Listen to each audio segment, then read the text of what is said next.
Educators often wonder, how will my students do on the end-of-year state tests in reading and math? I'm Eric Stickney with Renaissance, and this is part 2 of your Assess Minute on linking studies. In our previous video, we explored what linking studies are and how they're conducted.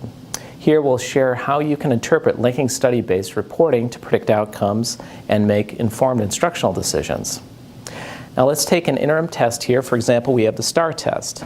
And this student here has taken 4 STAR tests. Each test is represented by a blue diamond. After 3 or more tests, the software will automatically draw a trend line, which gives you a sense of how things have been going in the past and how they're shaping up for the future.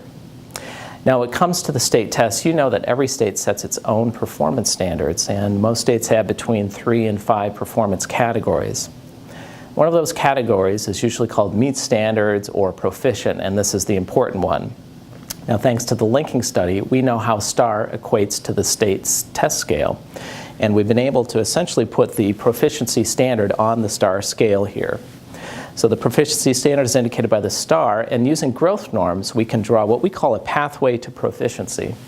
And this indicates a typical rate of growth for a student who would just hit that proficiency standard in the spring for that subject and grade.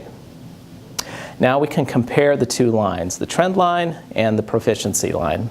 And we can see the student seems to be trending below the proficiency line, which means he doesn't have a great chance of hitting proficiency without some sort of an intervention. Be sure to understand that these are estimates and not guarantees. What we're talking about is probability. The higher this line, the greater his chances of hitting proficient. The lower the line, the lower his chances. So even though both tests are valid, and even though the linking study is valid and shows a high degree of concordance between the 2 tests, and even though the growth norms are valid, we know that any kind of forecasting involves some degree of uncertainty. The most important thing are the day-to-day instructional changes. Feedback to students, greater student practice, starting an intervention, changing intervention, making other instructional decisions. Now these things can raise or lower the student's trend line.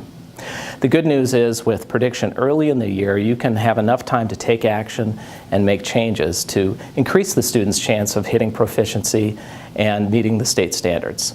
For more information about your state linking, please visit the Renaissance site.